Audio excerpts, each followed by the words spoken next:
Great. Well, welcome to wherever you are joining us from around the world. We are Soul and Bliss Theatre, relegated to YouTube and Zoom these days. And tonight is our 26th reading as we try to make our way through the full, complete works of Shakespeare, all 36 plays that appeared in the first folio. So we're on play number 26, A Midsummer Night's Dream.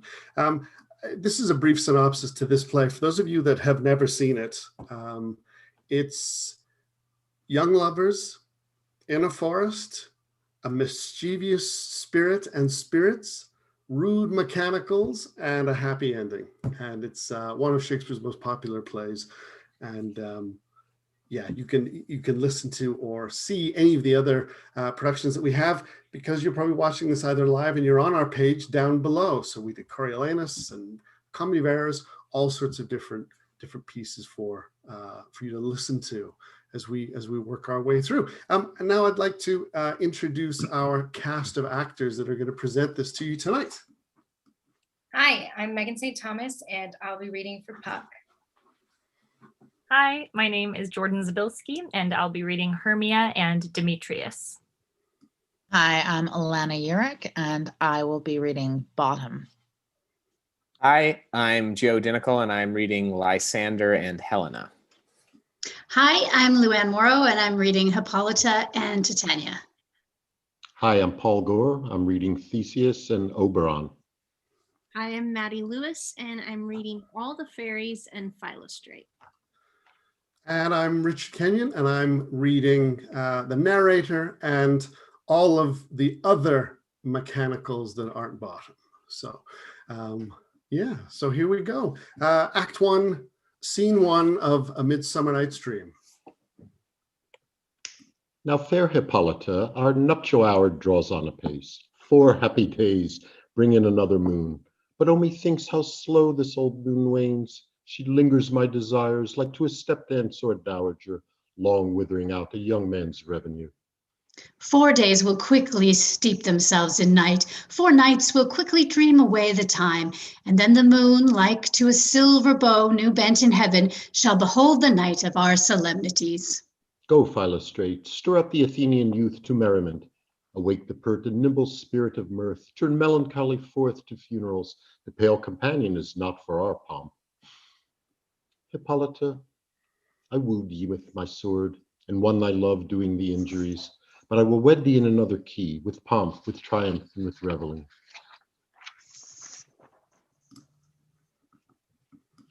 Happy be Theseus, our renowned duke. Thanks, good Aegeus. What's the news with thee? Full of vexation come I with complaint against my child, my daughter Hermia. Stand forth, Demetrius. My noble lord, this man hath my consent to marry her.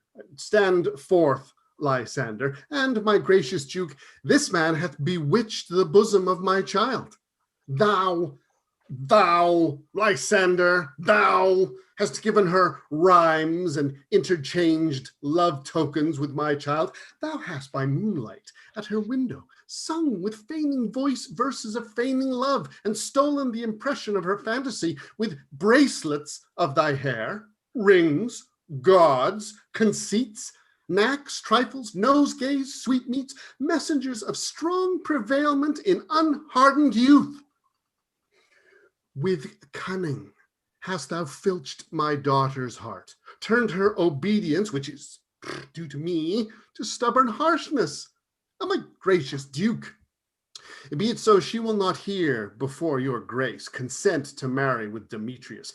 I beg the ancient privilege of Athens. As she is mine, I may dispose of her, which shall be either to this gentleman or to her death, according to our law, immediately provided in that case. What say you, Hermia? Be advised, fair maid. To you your father should be as a god, one that composed your beauties, yea, and one to whom you are but as a form in wax.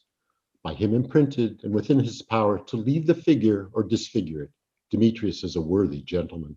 So is Lysander. In himself he is, but in this kind, wanting your father's voice, the other must be held the worthier.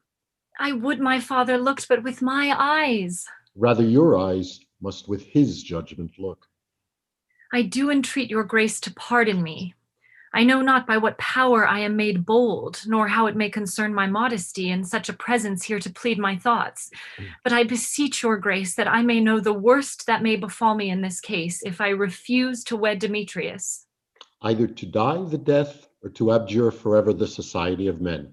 Therefore, fair Hermia, question your desires, know of your youth, examine well your blood, whether, if you yield not to your father's choice, you can endure the livery of a nun, for I to be in shady cloister mewed, to live a barren sister all your life, chanting faint hymns to the cold, fruitless moon.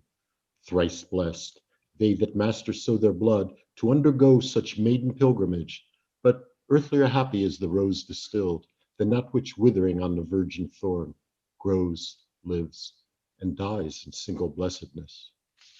So will I grow, so live, so die, my lord, ere I will yield my virgin patent up unto his lordship, whose unwished yoke my soul consents not to give sovereignty. Take time to pause, and by the next new moon, the sealing day betwixt my love and me for everlasting bond of friendship, upon that day, either prepare to die for disobedience to your father's will, or else to wed Demetrius as he would, or on Diana's altar, to protest for austerity and single life. Relent, sweet Hermia, and Lysander, yield thy crazed title to my certain right. You have her father's love, Demetrius. Let me have Hermia's. Do you marry him? Scornful Lysander, true he hath my love, and what is mine, my love shall render him. She is mine, and all my right of her I do estate unto Demetrius. I am, my lord, as well derived as he, as well possessed. My love is more than his, my fortunes every way as fairly ranked, if not with vantage, as Demetrius. And, which is more than all these boasts can be, I am beloved of beauteous Hermia. Why should not I then prosecute my right? Demetrius, I'll avouch it to his head, made love to Nader's daughter Helena and won her soul, and she, sweet lady, devoutly dotes in idolatry upon this spotted and inconstant man. I must confess that I've heard so much, and with Demetrius thought to have spoke thereof, but being overfull of self-affairs, my mind did lose it. But Demetrius come, and come, Aegeus, you shall go with me. I have some private schooling for you both. For you, fair Hermia, look you arm yourself, to fit your fancies to your father's will, or else the law of Athens yields you up, which by no means we may extenuate, to death, or to a vow of single life. Come, my Hippolyta, what cheer, my love? Demetrius and Aegeus, go along. I must employ you in some business against our nuptial and confer with you, something nearly that concerns yourself. With duty and desire, we follow you. How now, my love? Why is your cheek so pale? How chance the roses there do fade so fast? Belike for want of rain, which I could well beteem them from the tempest of my eyes. Ay me, for aught that I could ever read, could ever hear by tale or history, the course of true love never did run smooth. But either it was different in blood, Oh, cross, too high to be enthralled too low. or else misgraffed in respect of years, Oh, spite, too old to be engaged to young. or else it stood upon the choice of friends. Oh, hell, to choose love by another's eyes. Or if there were a sympathy in choice, war, death, or sickness did lay siege to it, making it momentary as a sound, swift as a shadow, short as any dream, brief as the lightning in the collied night, that in a spleen unfolds both heaven and earth, and ere a man hath power to say, behold, the jaws of darkness do devour it up. So quick, bright things come to confusion. If then true lovers have ever been crossed, it stands as an edict in destiny. Then let us teach our trial patience, because it is a customary cross, as due to love as thoughts and dreams and sighs, wishes and tears, poor fancy's followers. A good persuasion. Therefore, hear me, Hermia. I have a widow aunt, a dowager of great revenue, and she hath no child. From Athens is her house remote 7 leagues, and she respects me as her only son. There, gentle Hermia, may I marry thee. And to that place the sharp Athenian law cannot pursue us. If thou lovest me, then steal forth thy father's house tomorrow night, and in the wood a league without the town, where I did meet thee once with Helena to do observance to a morn of May, there will I stay for thee. My good Lysander, I swear to thee by Cupid's strongest bow, by his best arrow with the golden head, by the simplicity of Venus' doves, by that which knitteth souls and prospers loves, and by that fire which burned the Carthage queen when the false Trojan under sail was seen, by all the vows that ever men have broke, in number more than ever woman spoke, in that same place thou hast appointed me, tomorrow truly will I meet with thee. Keep promise, love. Look, here comes Helena. Godspeed, fair Helena. Whither away? Call you me fair? That fair again unsay? Demetrius loves your fair. Oh, happy fair! Your eyes are lodestars, and your tongue's sweet air, more tunable than lark to shepherd's ear, when wheat is green, when hawthorn buds appear. Sickness is catching. Oh, were favor so, yours would I catch, fair Hermia, ere I go. My ear should catch your voice, my eye your eye, my tongue should catch your tongue's sweet melody. Were the world mine, Demetrius being baited, the rest I'd give to be to you translated. Oh, teach me how you look, and with what art you sway the motion of Demetrius' heart. I frown upon him, yet he loves me still. Oh, that your frowns would teach my smiles such skill. I give him curses, yet he gives me love. Oh, that my prayers could such affection move. The more I hate, the more he follows me. The more I love, the more he hateth me. His folly, Helena, is no fault of mine. None but your beauty. Would that fault were mine. Take comfort. He no more shall see my face. Lysander and myself will fly this place. Before the time I did Lysander see, seemed Athens as a paradise to me. Oh, then what graces in my love do dwell, that he hath turned a heaven unto a hell. Helen, to you our minds we will unfold. Tomorrow night, when Phoebe doth behold her silver visage in the watery glass, decking with liquid pearl the bladed grass, a time that lovers' flights doth still conceal, through Athens' gates have we devised to steal. And in the wood where often you and I upon faint primrose beds were wont to lie, emptying our bosoms of their counsel sweet, there my Lysander and myself shall meet, and thence from Athens turn away our eyes to seek new friends and stranger companies. Farewell, sweet playfellow, pray thou for us, and good luck grant thee thy Demetrius.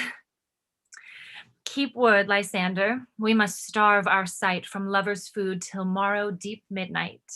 I will, my Hermia. Helena, adieu. As you on him, Demetrius dote on you. Oh, how happy some or other some can be. Through Athens I am thought as fair as she, but what of that? Demetrius thinks not so. He will not know what all but he do know. And as he errs, doting on Hermia's eyes, so I, admiring of his qualities. Things base and vile, holding no quantity, love can transpose to form and dignity. Love looks not with the eyes, but with the mind, and therefore is winged Cupid painted blind. Nor hath love's mind of any judgment taste, wings and no eyes, figure unheedy haste. And therefore is love said to be a child, because in choice he is so oft beguiled. As waggish boys in game themselves forswear, so the boy love is perjured everywhere. For ere Demetrius looked on Hermia's eyne, he hailed down oaths that he was only mine. And when this hail some heat from Hermia felt, so he dissolved, and shores of oaths did melt. I will go tell him of fair Hermia's flight. Then to the wood will he tomorrow night pursue her. And for this intelligence, if I have thanks, it is my dear expense. But herein mean I to enrich my pain, to have his sight thither and back again. Scene 2. Enter Quince, Snug, Bottom, Flute, and Snout, and Starveling the tailor. Is all our company here? You were best to call them generally, man by man, according to the script. Here is the scroll of every man's name, which is thought fit through all Athens, to play in our interlude before the Duke and the Duchess on his wedding day at night. First, good Peter Quince, say what the play treats on, then read the names of the actors, and so grow to a point. Harry, our play is the most lamentable comedy and most cruel death of Pyramus and Thisbe. A very good piece of work, I assure you, and a merry. Now, good Peter Quince, call forth your actors by the scroll. Masters, spread yourselves. And sir, as I call you, Nick Bottom the Weaver. Ready? Name what part I am for, and proceed. You, Nick Bottom, are set down for Pyramus. Pyramus. What is Pyramus? A lover or a tyrant? A lover that kills himself, most gallant for love. That will ask some tears in the true performing of it. If I do it, let the audience look to their eyes. I will move storms. I will condole in some measure to the rest. Yet my chief humor is for a tyrant. I could play Heracles rarely, or a part to tear a cat in, to make all split. The raging rocks and shivering shocks shall break the locks of prison gates. Amphibious car shall shine from far and make and mar the foolish fates. This was lofty. Now, name the rest of the players. This is Heracles' vein, a tyrant's vein. A lover is more condoling. Okay. Francis Flute, the bellows mender. Here, Peter Quince. Flute, you must take Thisbe on you. What is Thisbe? A wandering knight? No, it is the lady that Pyramus must love. Oh, nay, faith, let me not play a woman. I have a beard coming. Well, that's all one. You shall play it in a mask, and you may speak as small as you will.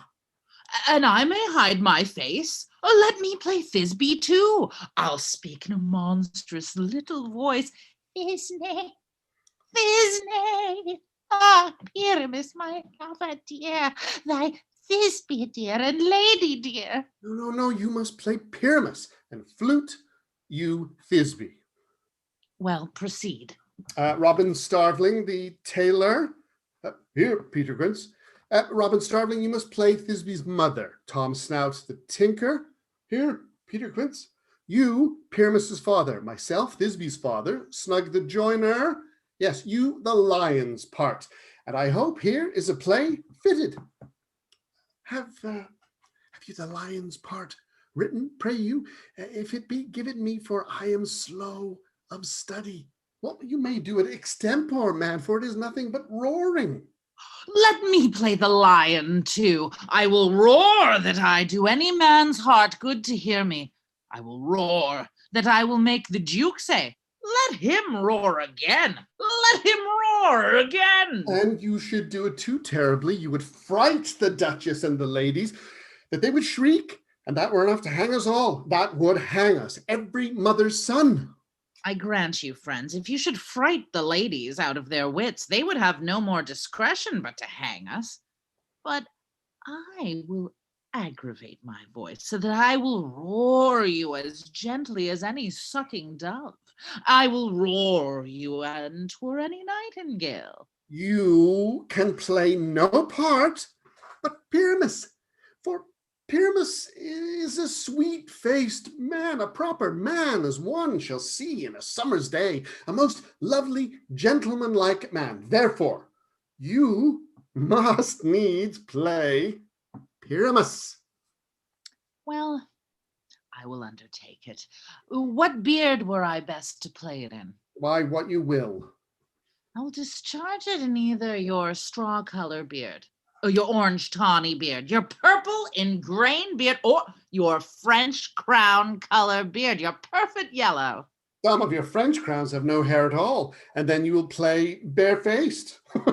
Oh, but masters, here are your parts, and I am to entreat you, request you, and desire you to con them by tomorrow night, and meet me in the palace wood, a mile without the town, by moonlight. And there we will rehearse. For if we meet in the city, we shall be dogged with company and our devices known. Ugh. In the meantime, I will draw a bill of properties such as our play wants. I pray you, fail me not. We will meet, and there we may rehearse most obscenely and courageously. Take pains, be perfect. Adieu. At the Duke's Oak we meet. Enough, hold, or cut bowstrings. Act 2. Enter a fairy and Robin Goodfellow. How now, spirit? Whither wander you? Over hill, over dale, through bush, through briar, over park, over pale, through flood, through fire. I do wander everywhere, swifter than the moon's sphere, and I serve the fairy queen, to dew her orbs upon the green.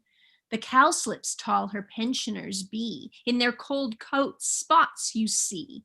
Those be rubies, fairy favors, in those freckles live their savors. I must go seek some dewdrops here, and hang a pearl in every cowslip's ear. Farewell, thou lob of spirits, all be gone. Our queen and all her elves come here anon. The king doth keep his revels here tonight. Take heed the queen come not within his sight, for Oberon is passing fell and wrath, because that she, as her attendant, hath a lovely boy stolen from an Indian king. She never had so sweet a changeling, and jealous Oberon would have the child knight of his train, to trace the forest wild. But she professed, withholds the loved boy, crowns him with flowers, and makes him all her joy. And now they never meet in the grove or green, by fountain clear or spangled starlight sheen. But they do square at that all their elves for fear creep into acorn cups and hide from them there. Either I mistake your shape and making quite, or else you are that shrewd and knavish sprite, called Robin Goodfellow. Are not you he that frights the maidens of the villagery? Skim milk and sometimes labor in the kern, and bootless makes the breathless huswife churn, and sometime make the drink to bear no barm, mislead night wanderers laughing at their harm. Those that hobgoblin call you, and sweet Puck, you do their work and they shall have good luck. Are not you he? Thou speakest all right. I am that merry wanderer of the night. I jest with Oberon and make him smile, when I a fat and bean-fed horse beguile, neighing in the likeness of a filly foal, and sometimes lurk I in a gossip's bowl, in the very likeness of a roasted crab. And when she drinks against her lips, I bob, and on her withered dewlap pour the ale. The wisest aunt telling the saddest tale, sometimes for a 3-foot stool mistaketh me. Then slip I from her bun down topless she, and Taylor cries and falls into a cough. And then the whole choir hold their hips and laugh, and waxen in their mirth and knees and swear. A merrier hour was never wasted there. But room, fairy, here comes Oberon. And here my mistress, would that he were gone. Ill met by moonlight, proud Titania. What, jealous Oberon? Fairies, skip hence. I have forsworn his bed and company. Tarry, rash wanton. Am not I thy lord? Then I must be thy lady. But I know when thou hast stolen away from fairyland and in the shape of Corin sat all day playing on pipes of corn and versing love to amorous Phillida. Why art thou here, come from the furthest steep of India? But that forsooth the bouncing Amazon, your buskinned mistress and your warrior love, to Theseus must be wedded, and you come to give their bed joy and prosperity? How canst thou thus for shame, Titania, glance at my credit with Hippolyta, knowing I know thy love to Theseus? Didst thou not lead him through the glimmering night from Paraguna, whom he ravished, and make him with fair Aenclus break his faith with Ariadne and Antiopa? These are the forgeries of jealousy. And never since the middle summer spring met we on hill, in dale, forest or mead, by paved fountain or by rushy brook, or in the beached margent of the sea to dance our ringlets to the whistling wind. But with thy brawls thou hast disturbed our sport. Therefore the winds, piping to us in vain, as in revenge, have sucked up from the sea contagious fogs, which falling in the land hath every pelting river made so proud that they have overborne their continents. The ox has therefore stretched his yoke in vain, the ploughman lost his sweat, and the green corn hath rotted ere his youth attained a beard. The fold stands empty in the drowned field, and crows are fatted with the Murrian flock. The 9 men's morris is filled up with mud, and the quaint mazes in the wonted green for lack of tread are undistinguishable. The humane mortals want their winter here. No night is now with him or carol blessed. Therefore the moon, the governess of floods, pale in her anger, washes all the air, that rheumatic diseases do abound, and thorough this distemperature we see the seasons alter. Hoary-headed frosts fall in the fresh lap of the crimson rose, and on old Hyam's thin and icy crown an odorous chaplet of sweet summer buds is at mockery set. The spring, the summer, the childing autumn, angry winter change their wonted liveries, and the mazed world by their increase now knows not which is which. And this same progeny of evils comes from our debate, from our dissension. We are their parents and original. Do you amend it then? It lies in you. Why should Titania cross her Oberon? I do but beg a little changeling boy to be my henchman. Set your heart at rest. The fairyland buys not the child of me.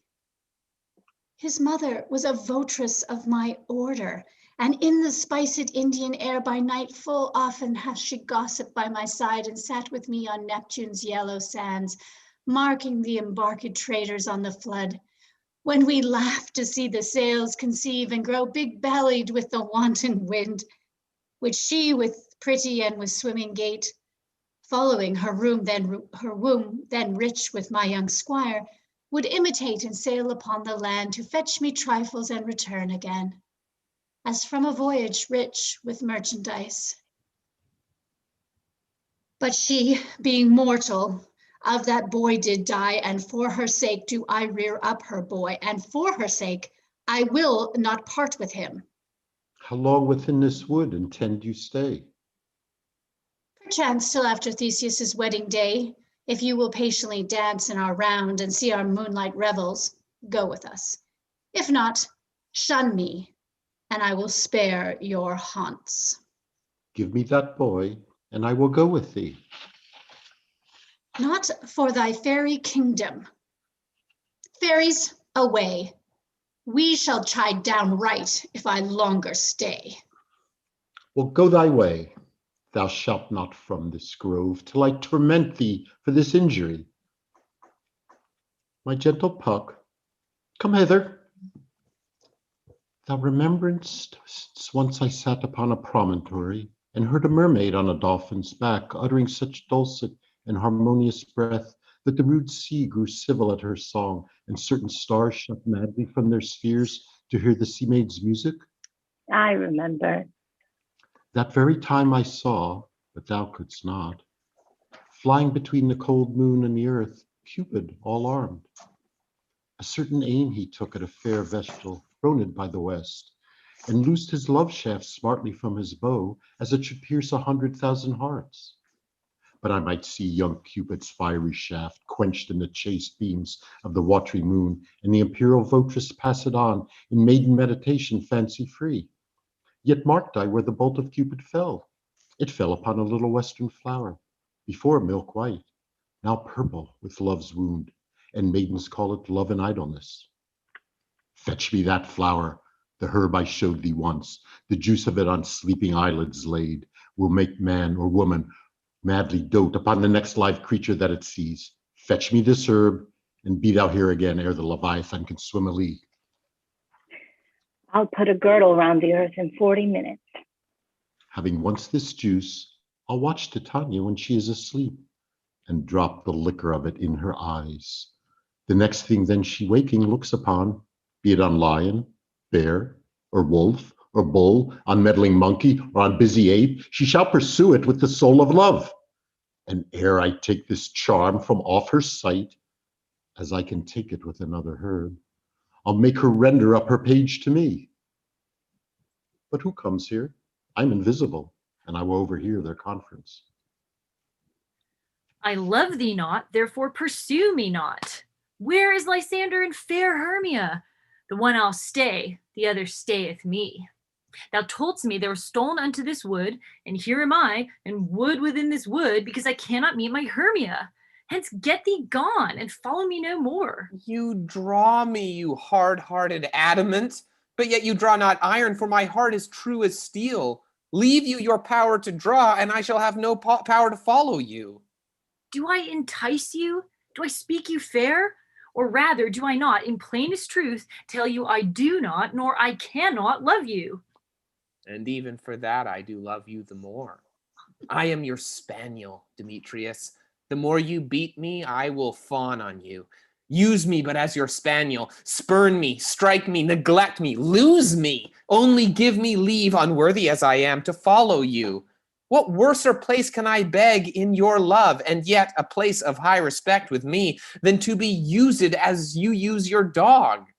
Tempt not too much the hatred of my spirit, for I am sick when I do look on thee. And I am sick when I look not on you.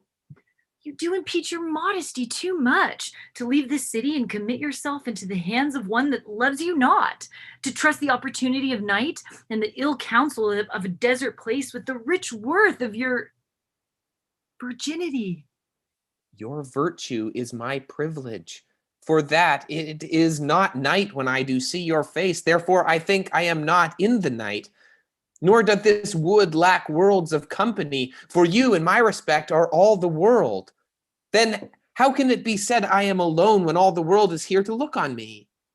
I'll run from thee and hide me in the brakes, and leave thee to the mercy of wild beasts. The wildest hath not such a heart as you.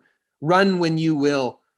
The story shall be changed. Apollo flies and Daphne holds the chase. The dove pursues the griffin. The mild hind makes speed to catch the tiger. Bootless speed when cowardice pursues and valor flies.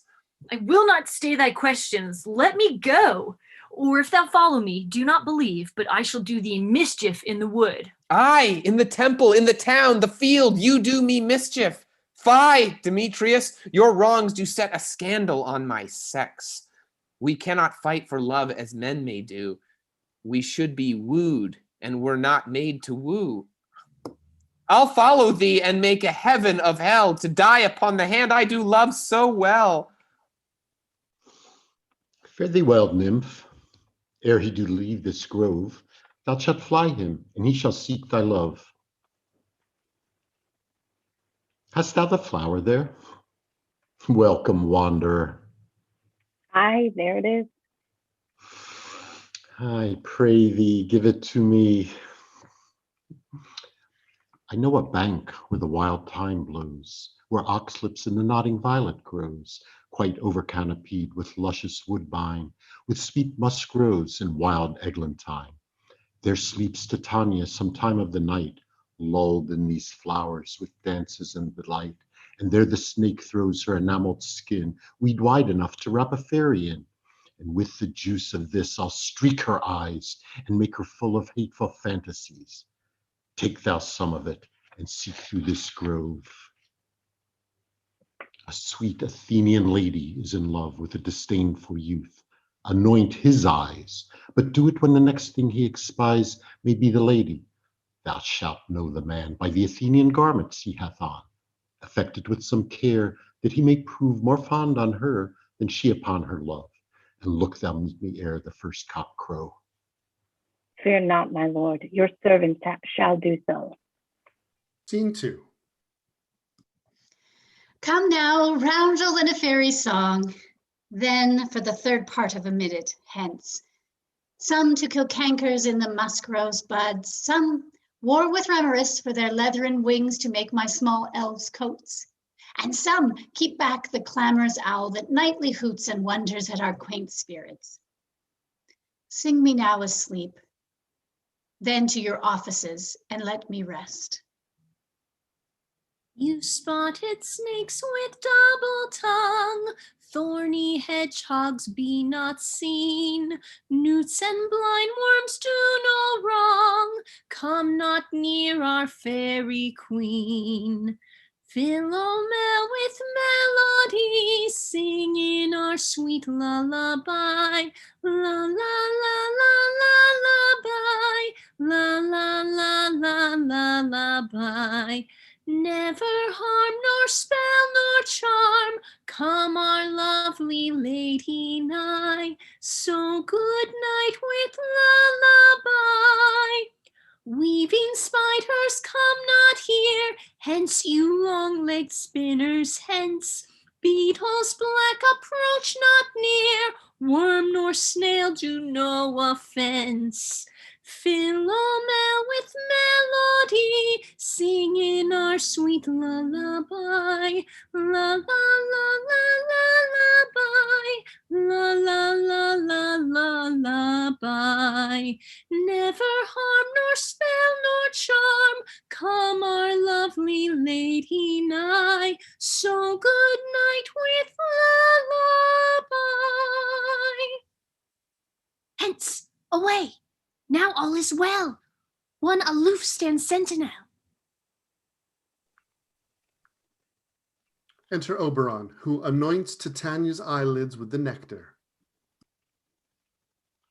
What thou seest when thou dost wake, do it for thy true love take. Love and languish for his sake, be it ounce or cat or bear, pard or boar with bristled hair. In thy eye that shall appear, when thou wakest, it is thy dear. Wake when some vile thing is near. Fair love, why you faint with wandering in the wood, and to speak troth, I have forgot our way. Will rest us, Hermia, if you think it good, and tarry for the comfort of the day. Be it so, Lysander. Find you out a bed, for I upon this bank will rest my head. Well, one turf shall serve as pillow for us both, one heart, one bed, two bosoms, and one troth. Nay, good Lysander, for my sake, my dear, lie further off yet. Do not lie so near.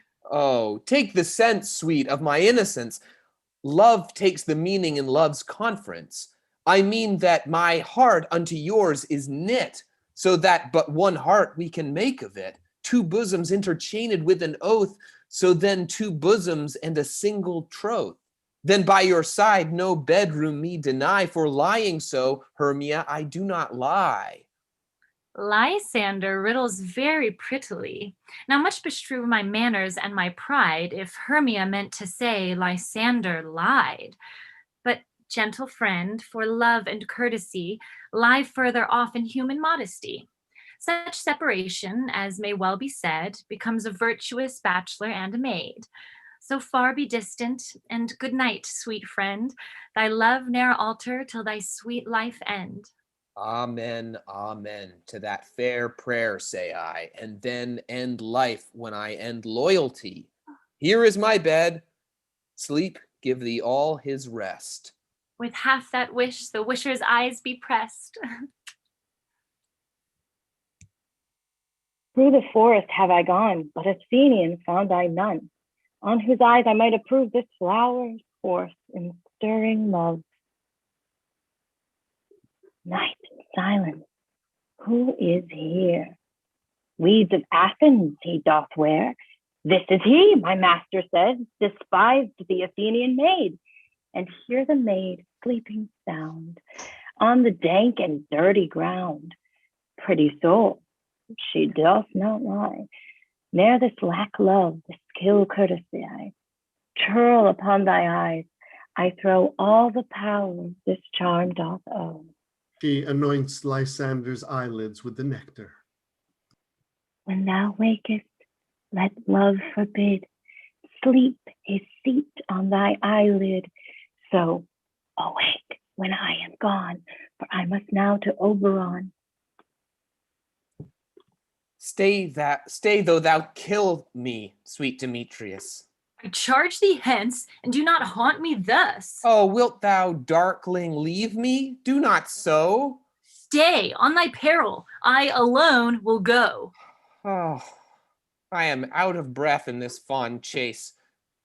The more my prayer, the lesser is my grace. Happy is Hermia, wheresoe'er she lies, for she hath blessed and attractive eyes. How came her eyes so bright? Not with salt tears. If so, my eyes are oftener washed than hers.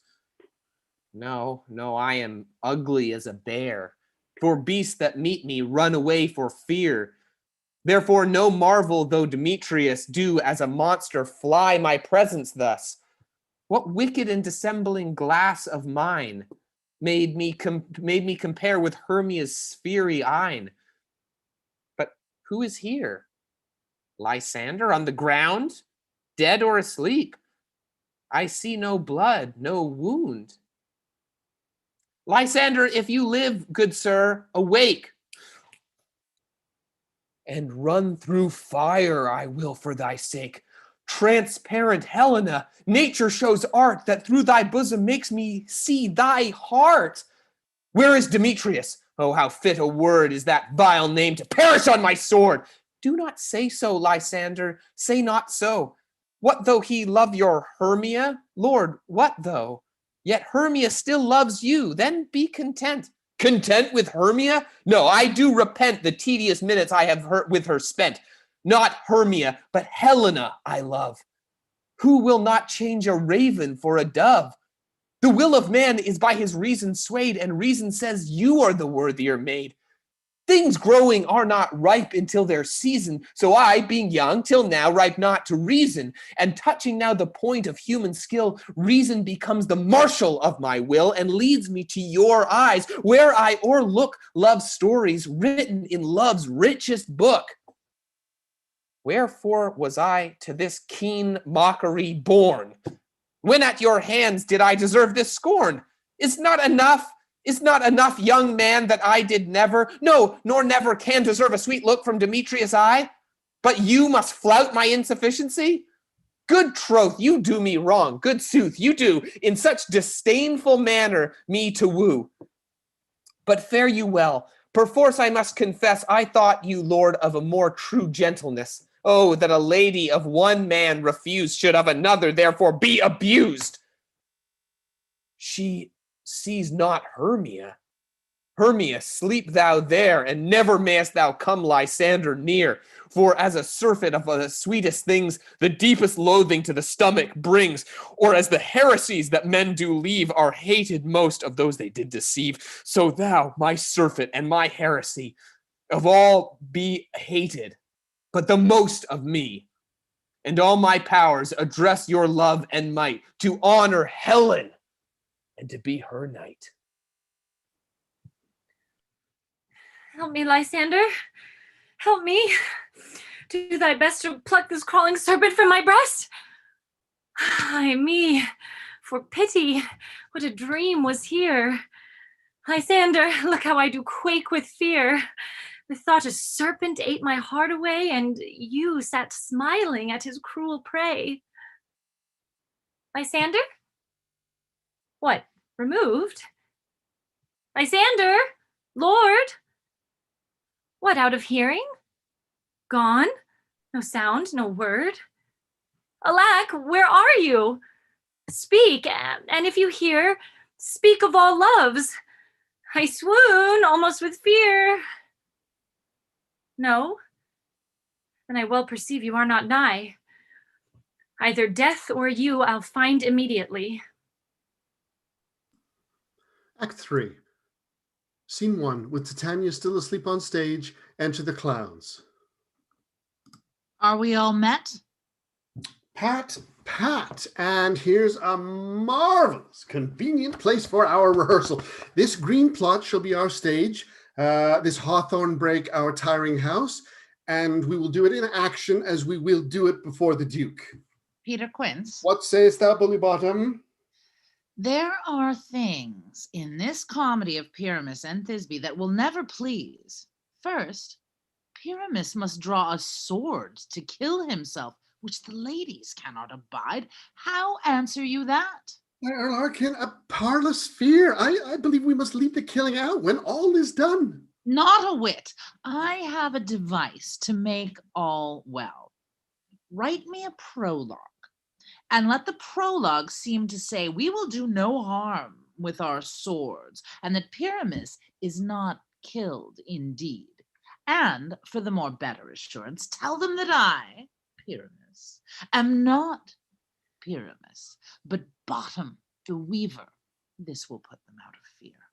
Well, we will have such a prologue, and it shall be written in 8 and 6. Now, make it 2 more. Let it be written in 8 and 8. Will not the ladies be afeard of the lion? I fear it, I promise you. Masters, you ought to consider with yourself to bring in, God shield us, a lion among ladies is a most dreadful thing, for there is not a more fearful wildfowl than your lion living, and we ought to look to it. Therefore, another prologue must tell that he is not a lion. Nay, you must name his name, and half his face must be seen through the lion's neck, and he himself must speak through, saying thus, or to the same defect, ladies, or fair ladies, I would wish you, or I would request you, I would entreat you not to fear, not to tremble, my life for yours. If you think I come hither as a lion, it were pity of my life. No, I am no such thing. I am a man as other men are. And there indeed, let him name his name and tell them plainly he is Snug the Joiner. Well, it shall be so, but there is 2 hard things. That is to bring the moonlight into a chamber, for you know Pyramus and Thisbe meet by moonlight. Doth the moon shine that night we play our play? A calendar, look in the almanac. Find out moonshine, Yes, it doth shine that night. Why, then may you leave a casement of the great chamber window where we play open, and the moon may shine in at the casement. Aye, or else one must come in with a bush of thorns and a lantern and say he comes to disfigure or to present the person of moonshine. Oh, then there's another thing. We must have a wall in the great chamber, for Pyramus and Thisbe, says the story, did talk through the chink of a wall. Well, you can never bring in a wall. What say you, Bottom?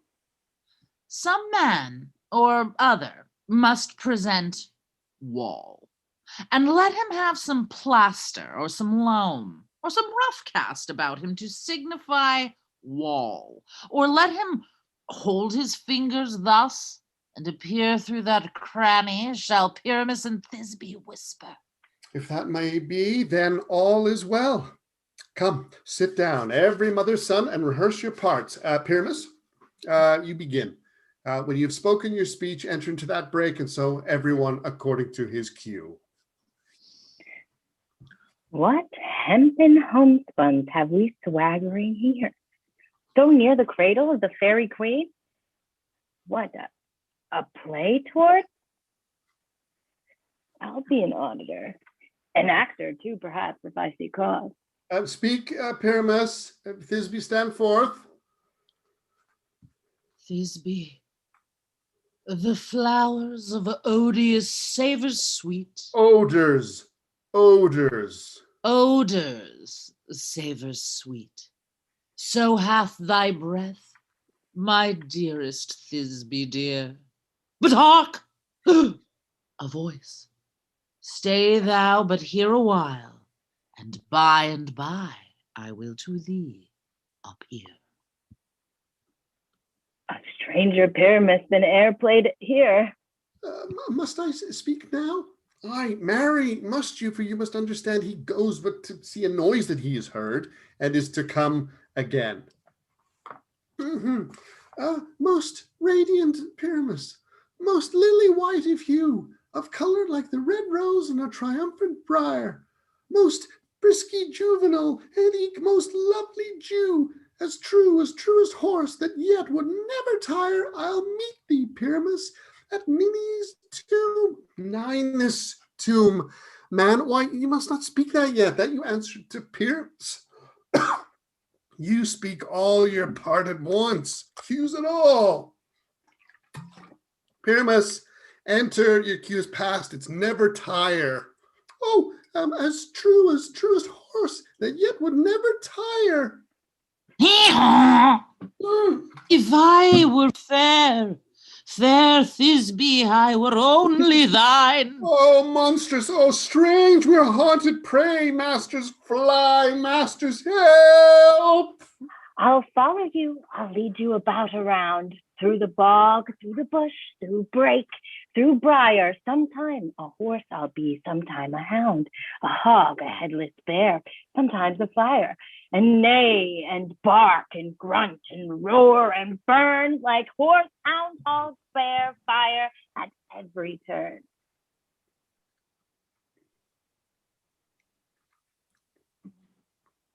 Why do they run away?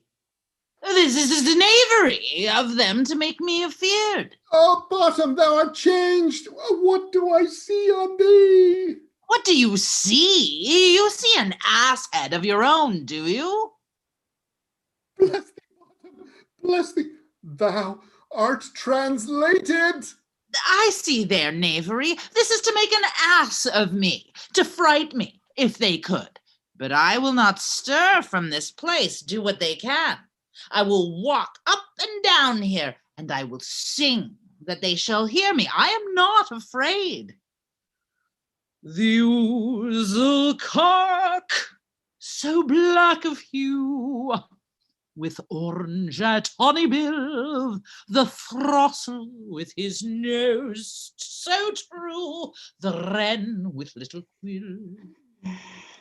Oh, what angel wakes me from my flowery bed? The finch, the sparrow, and the lark, the plain song cuckoo grey, whose note full many a man doth mark, and dares not answer nay. For indeed, who would set his wit to so foolish a bird? Who would give the bird the lie, though he cry cuckoo never so? I pray thee, gentle mortal, sing again. Mine ear is much enamored of thy note, so is mine eye enthralled to thy shape. And thy fair virtue's force perforce doth move me on the first view to say, I swear I love thee. Methinks, mistress, you should have little reason for that. And yet, to say the truth, reason and love keep little company together nowadays. The more the pity that some honest neighbors will not make them friends. Nay, I can gleek upon occasion. Thou art as wise as thou art beautiful. Not so neither. But if I had wit enough to get out of this wood, I have enough to serve mine own turn. Out of this wood do not desire to go. Thou shalt remain here whether thou wilt or no. I am a spirit of no common rate. The summer still doth tend upon my state, and I do love thee. Therefore, go with me. I'll give thee fairies to attend on thee, and they shall fetch thee jewels from the deep, and sing while thou on pressed flowers dost sleep. And I will purge thy mortal grossness so that thou shalt like any airy spirit go. Peas blossom, cobweb, moat, mustard seed. Ready, and I, and I, and I. Where shall we go? Be kind and courteous to this gentleman, hop in his walks and gambol in his eyes. Feed him with apricots and dewberries, with purple grapes, green figs, and mulberries. The honey bags steal from the humble bees, and for night tapers crop their waxen thighs and light them at the fiery glowworm's eyes to have my love to bed and to arise. And pluck the wings from painted butterflies to fan the moonbeams from his sleeping eyes. Nod to him, elves, and do him courtesies. Hail, mortal! Hail, hail, hail! I cry your worship's mercy, heartily. I beseech your worship's name. Cobweb. I shall desire you of more acquaintance, good Master Cobweb. If I cut my finger, I shall make bold with you. Your name, honest gentleman? Peas Blossom. I pray you commend me to Mistress Squash, your mother, and to Master Peascod, your father. Good Master Peas Blossom, I shall desire you of more acquaintance too. Your name, I beseech you, sir. Mustard Seed. Oh, good Master Mustard Seed. I know your patience well. That same cowardly giant-like ox beef hath devoured many a gentleman of your house. I promise you, your kindred hath made my eyes water ere now. I desire you of more acquaintance, good Master Mustard Seed. Come, wait upon him, lead him to my bower. The moon, methinks, looks with a watery eye, and when she weeps, weeps every little flower, lamenting some enforced chastity. Hee-haw! Tie up my lover's tongue, bring him silently. Scene 2. I wonder if Titania be awaked, then what it was that next came in her eye, which she must dote on in extremity. Ah, here comes my messenger. How now, mad spirit? What night rule now about this haunted grove? My mistress with a monster is in love. Near to her close and consecrated bower, while she was in her dull and sleeping hour, a crew of patches, rude mechanicals that work for bread upon Athenian stalls, were met together to rehearse a play intended for great Theseus' nuptial day. The shallowest thick skin of that barren sort, who, Pyramus presented in their sport, forsook his scene and entered in a break, when I did him at this advantage take, an ass's null I fixed on his head. Anon, sin must be answered, and forth my mimic comes, when they did him spy, as wild beasts at the creeping fowler eye, or rusted pated chuffs, many in sort, start rising and cawing at the gun's report, sever themselves and madly sweep the sky, so at his sight away his fellows fly, and at our stampede o'er and o'er one falls. Murder cries, and help from Athens calls. Their senses thus weak, lost with their fears thus strong, made senseless things begin to do them wrong. For briars and thorns at their apparel snatch, from some sleeves, some hats, from yielders, all things catch. I led them on in this distracted fear, and left sweet Pyramus translated there. When at that moment, so it came to pass, Titania waked and straightway loved an ass. This falls out better than I could devise. But hast thou yet latched the Athenian's eyes with the love juice, as I did bid thee do? I took him sleeping. That is finished too. And the Athenian woman by his side, that when he wakes, of force she might be eyed. Stand close. This is the same Athenian. This is the woman, but not this the man. Oh, why rebuke you him that loves you so? Lay breath so bitter on your bitter foe. Now I but chide, but I should use thee worse, for thou, I fear, hast given me cause to curse. If thou hast slain Lysander in his sleep, being o'er shoes in blood, plunge in the deep and kill me too. The sun was not so true unto the day as he to me. Would he have stolen away from sleeping Hermia? I'll believe as soon this whole earth may be bored, and that the moon may through the center creep, and so displease her brother's noontide with the antipods. It cannot be but thou hast murdered him. So should a murderer look, so dead, so grim. So should the murdered look, and so should I, pierced through the heart with your stern cruelty. Yet you, the murderer, look as bright, as clear as yonder Venus in her glimmering sphere. What's this to my Lysander? Where is he? Oh, good Demetrius, wilt thou give him me? I'd rather give his carcass to my hounds. Out, dog, out, cur, thou drivest me past the bounds of maiden's patience. Hast thou slain him then? Henceforth be never numbered among men. Oh, once tell true, even for my sake. Durst thou have looked upon him being awake? And hast thou killed him sleeping? Oh, brave touch! Could not a worm and adder do so much? An adder did it, for with doubler tongue than thine, thou serpent, never adder stung. You spend your passion on a misprized mood. I am not guilty of Lysander's blood, nor is he dead, for aught that I can tell. I pray thee, tell me then that he is well. And if I could, what should I get therefore? A privilege, never to see me more, and from thy hated presence part I so. See me no more, whether he be dead or no. There is no following her in this fierce vein. Here, therefore, for a while I will remain. So sorrow's heaviness does heavier grow, for debt that bankrupt sleep doth sorrow owe, which now in some slight measure will pay, if for his tender here I make some stay.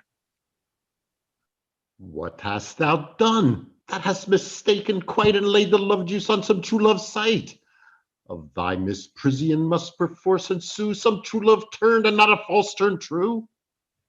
Then fate o'errules that one man holding troth, a million fail, confounding oath on oath. About the wood go swifter than the wind, and Helena of Athens look thou find. All fancy sick she is and pale of cheer, with sighs of love that cost the fresh blood dear. By some illusion see thou bring her here, I'll charm his eyes against she do appear. I go, look how I go, swifter than the arrow from the Tartar's bow. Applying the nectar to Demetrius's eyes. Flower of this purple dye, hit with Cupid's archery, sink an apple of his eye. When his love he doth espy, let her shine so gloriously as the Venus of the sky. When thou wakest, if she be by, beg of her for remedy. Captain of our fairy band, Helena is here at hand, and the youth mistook by me, pleading for a lover's fee. Shall we their fond pageancy? Lord, what fools these mortals be! Stand aside. The noise they make will cause Demetrius to awake. Then will two at once woo one. That must needs be sport alone. And those things do best please me, that befall prosperity. Why should you think that I should woo in scorn? Scorn and derision never come in tears. Look, when I vow, I weep, and vows so born in their nativity, all truth appears. How can these things in me seem scorn to you, bearing the badge of faith to prove them true? You do advance your cunning more and more. When truth kills truth, oh devilish holy fray, these vows are Hermia's. Will you give her or? Weigh oath with oath, and you will nothing weigh. Your vows to her and me, put in two scales, will even weigh, and both as light as tails. I had no judgment when I to her I swore, nor none in my mind now you give her o'er. Demetrius loves her, and he loves not you. Oh, Helen, goddess, nymph, perfect, divine. What, my love, shall I compare thine eyne? Crystal is muddy. Oh, how ripe in show. Thy lips, those kissing cherries tempting grow.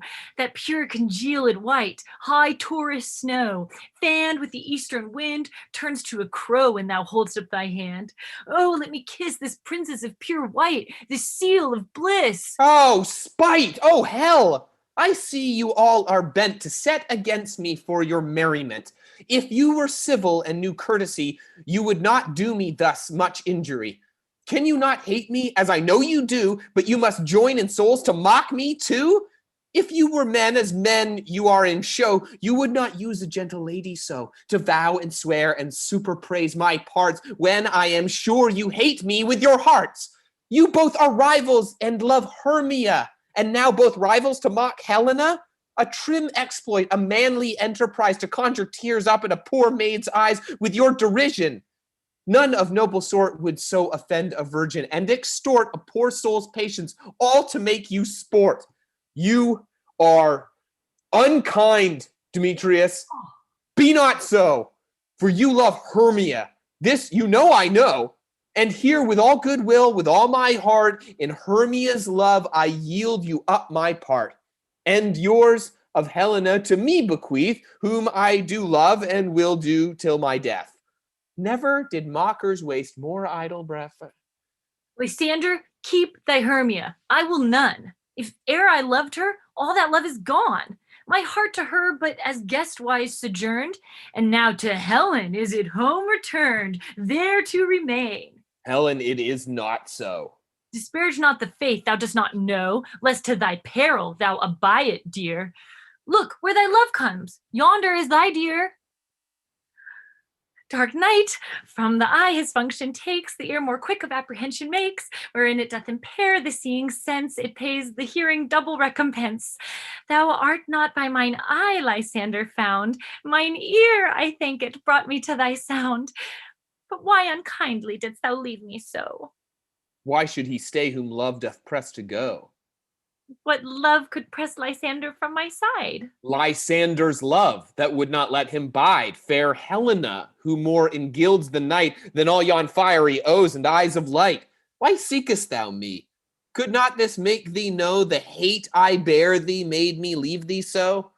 You speak not as you think, it cannot be. Lo, she is one of his confederacy. Now I perceive they have conjoined all three to fashion this false sport in spite of me. Injurious Hermia, most ungrateful maid, have you conspired? Have you with these contrived to bait me with this foul derision? Is all the counsel that we two have shared, the sisters' vows, the hours we have spent when we have chid the hasty-footed time for parting us? Oh, is all forgot? All school days' friendship, childhood innocence? We, Hermia, like two artificial gods, have with our needles created both one flower, both on one sampler, sitting on one cushion, both warbling of one song, both in one key, as if our hands, our sides, our voices and minds had been incorporate. So we grew together like to a double cherry, seeming parted and yet in union in partition, two lovely berries molded on one stem. So, with two seeming bodies but one heart, two of the first, like coats in heraldry, due but to one and crowned with one crest. And will you rent our ancient love asunder to join with men in scorning your poor friend? It is not friendly, 'tis not maidenly. Our sex, as well as I, may chide you for it, though I alone do feel the injury. I am amazed at your words. I scorn you not. It seems that you scorn me. Have you not set Lysander as in scorn to follow me and praise my eyes and face, and made your other love, Demetrius, who even but now did spurn me with his foot, to call me goddess, nymph, divine and rare, precious, celestial? Wherefore speaks he this to her he hates? And wherefore doth Lysander deny your love, so rich within his soul, and tender me, forsooth, affection, but by your setting on, by your consent? What though I be not so in grace as you, so hung upon with love, so fortunate but miserable most to love unloved? This you should pity rather than despise. I understand not what you mean by this. I do.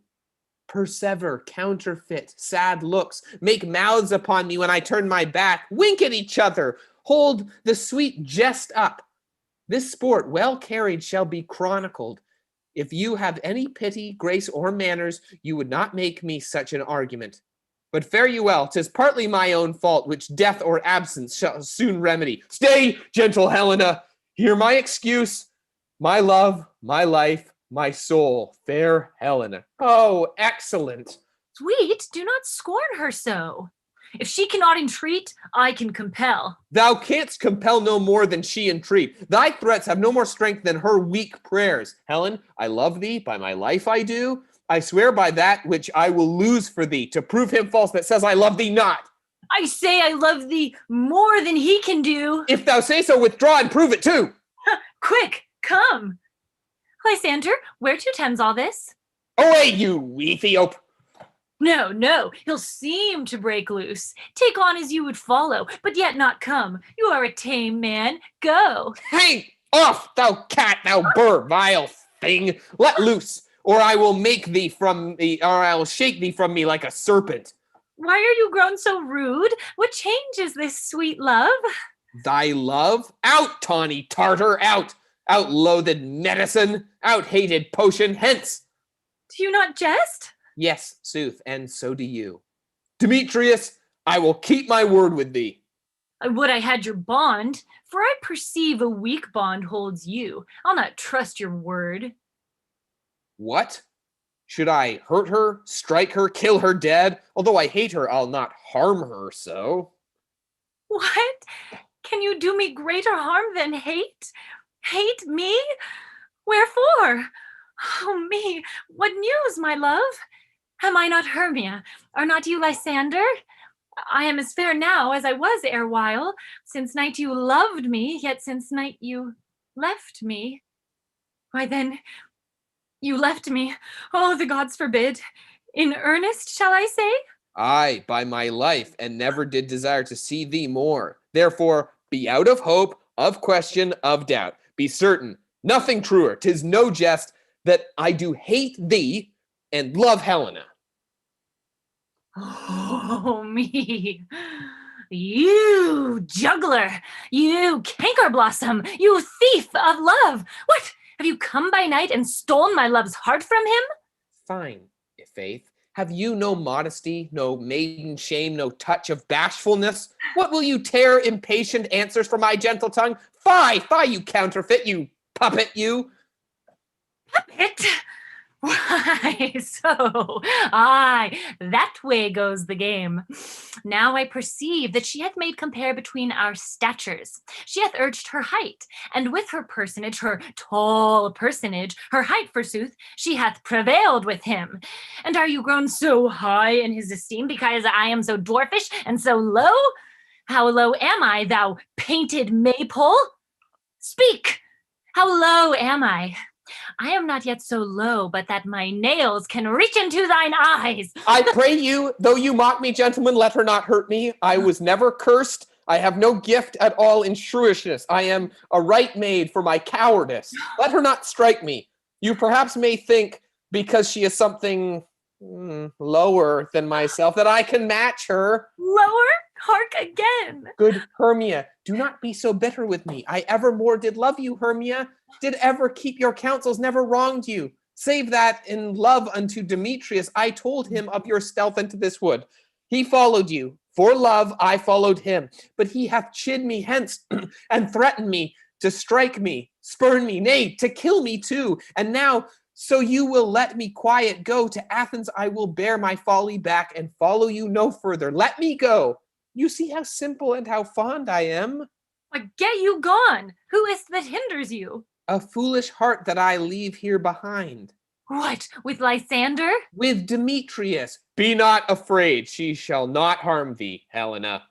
No, sir, she shall not, though you take her part. Oh, when she is angry, she is keen and shrewd. She was a vixen when we went to school, and though she be but little, she is fierce. Little again. Nothing but low and little. Why will you suffer her to flout me thus? Let me come to her. Get you gone, you dwarf, you minimus of hindering knot-grass maid, you bead, you acorn. You are too officious in her behalf that scorns your services. Let her alone. Speak not of Helena, take not her part. For if thou dost intend never so little show of love to her, thou shalt abye it. Now she holds me not. Now follow, if thou darest, to try whose right of thine or mine is most in Helena. Follow? Nay, I'll go with thee, cheek by jowl. You, mistress, all this coil is long of you. Nay, go not back. I will not trust you, I nor longer stay in your cursed company. Your hands than mine are quicker for a fray. My legs are longer, though, to run away. I am amazed and know not what to say. This is thy negligence. Still mistakes, or else commits thy knaveries willingly. Believe me, King of Shadows, I mistook. Did not you tell me I should know the man by the Athenian garments he had on? And so far blameless proves my enterprise that I have anointed an Athenian's eye. And so far am I glad it so did sort, as this their jangling I esteem a sport. Thou seest these lovers seek a place to fight. High, therefore, Robin, overcast the night. The starry welkin cover thou anon with drooping fog as black as Acheron, and lead these testy rivals so astray as one come not within another's way. Like to Lysander sometime frame thy tongue, then stir Demetrius up with bitter wrong. And sometimes rail thou like Demetrius, and from each other look thou lead them thus, till o'er their brows doth counterfeiting sleep, with leaden legs and batty winds does creep. Then crush this herb into Lysander's eye, whose liquor has this virtuous property, to take from thence all error with his might, and make his eyeballs roll with wonted sight. When they next wake, all this derision shall seem a dream and fruitless vision, and back to Athens shall the lovers wend, with league whose date till death shall never end. Whilst I in this affair do thee employ, I'll to my queen and beg her Indian boy, and then will I her charmed eye release from monsters' view, and all things shall be peace. My fairy lord, this must be done with haste, for night's swift dragons cut the clouds full fast, and yonder shines Aurora's harbinger, at whose approach ghosts wandering here and there, and troop home to churchyards. Damned spirits all that in crossways and floods have burial, already to their wormy beds are gone. For fear lest they should look their shames upon, they will willfully themselves exile from light, and must for aye consort with black-browed night. But we are spirits of another sort. I with the morning's love have oft made sport, and like a forester the groves may tread, even till the eastern gate all fiery red, opening on Neptune with fair blessed beams, turns into yellow gold his salt green streams. But notwithstanding haste, make no delay, we may effect this business yet ere day.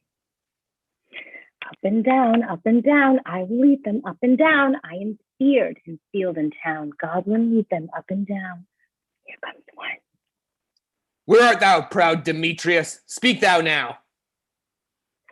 Here, villain, drawn and ready. Where art thou? I will be with thee straight. Follow me then to plainer ground. Lysander, speak again. Thou run away, thou coward. Art thou fled? Speak. In some bush, where dost thou hide thy head? Thou coward, art thou bragging to the stars, telling the bushes that thou lookest for wars? And wilt thou not come? Come, recreant, come, thou child. I'll quit thee with a rod. He is defiled that draws a sword on thee. Yea, art thou there? Follow my voice. We'll try no manhood here. He goes before me and still dares me on. When I come where he calls, then he is gone. The villain is much lighter heeled than I. I followed fast, but faster did he fly. That fallen am I in dark, uneven way, and here will rest me. Come, thou gentle day, for if but once thou show me thy gray light, I'll find Demetrius and revenge this spite. Ho, ho, ho, coward, why comest thou not? Abide me if thou darest, for well I wot thou run'st before me, shifting every place, and darest not stand nor look me in the face. Where art thou now? Hither, I am here. Nay then, thou mock'st me. Thou shalt buy this dear. If ever I face by daylight see, now go thy way. Faintness constraineth me to measure out my length on this cold bed. By day's approach, look to be visited.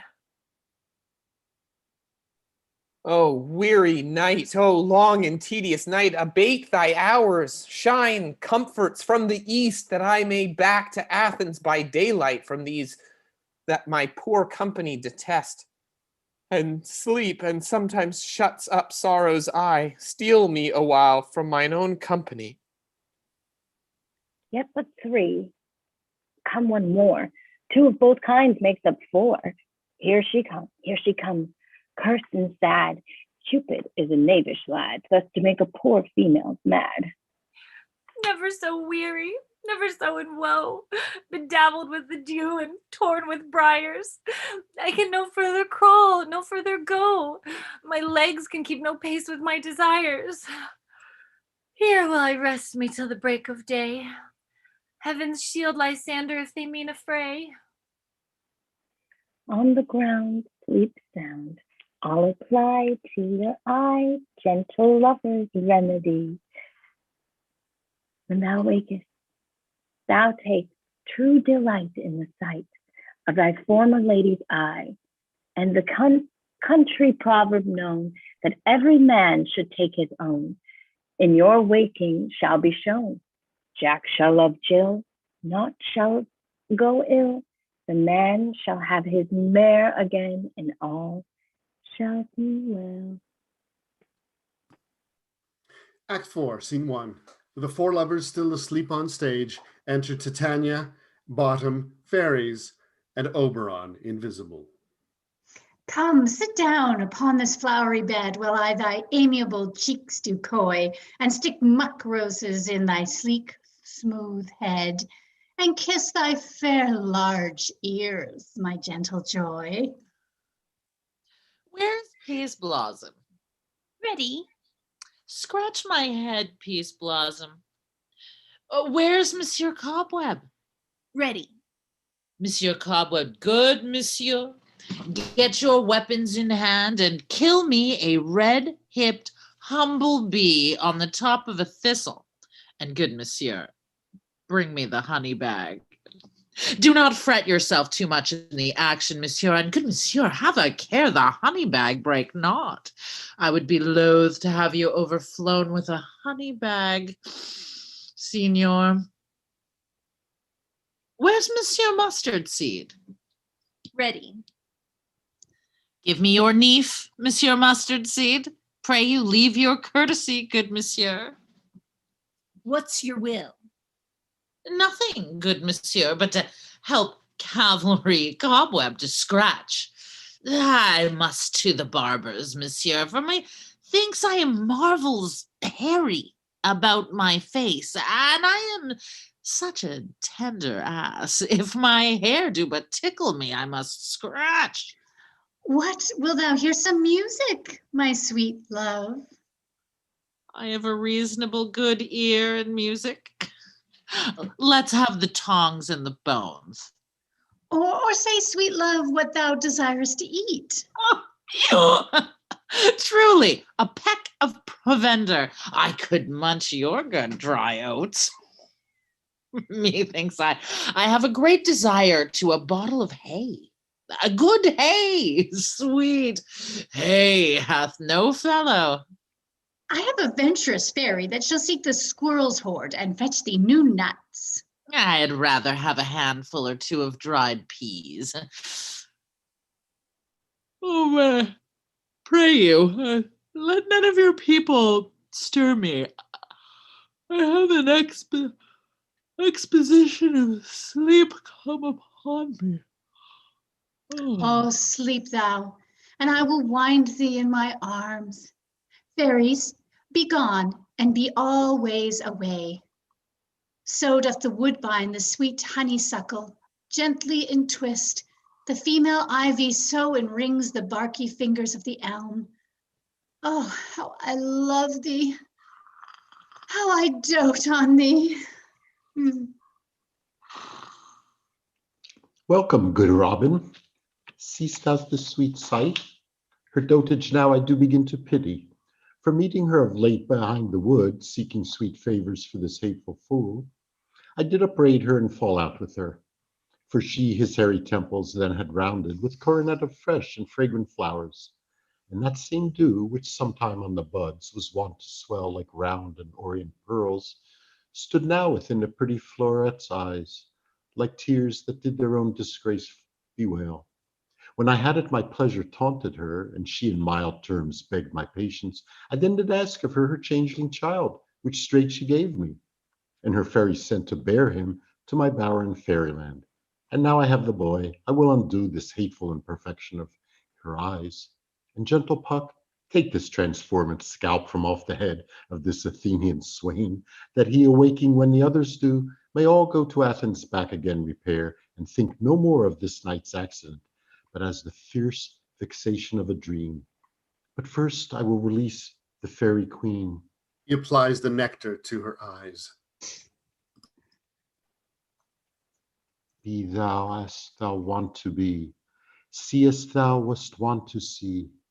Dian's bud or Cupid's flower hath such force and blessed power. Now, my sweet Titania, wake you, my sweet queen. Oh, my Oberon, what visions have I seen? Methought I was enamored of an ass. There lies your love. How came these things to pass? Oh, how mine eyes do loathe his visage now. Silence a while. Robin, take off his head. Titania, music call, and strike more dead than common sleep of all these five the sense. Music, oh music, such as charmeth sleep. Now, when thou wakes, with thine own fool's eyes peep. Sound music, come my queen, take hands with me, and rock the ground whereon these sleepers be. Now thou and I are new in amity, and wilt tomorrow midnight solemnly dance in Duke Theseus's house triumphantly, and blessed to all fair prosperity, there shall the pairs of faithful lovers be, wedded with Theseus all in jollity. Fairy king, attend and mark. I do hear the morning lark. Then my queen in silence said, trip we after night's shade, we the globe can compass soon, swifter than the wandering moon. Come, my lord, and in our flight, tell me how it came this night that I sleeping here was found with these mortals on the ground. Windhorn, enter Theseus and all his train, Hippolyta and Aegeus.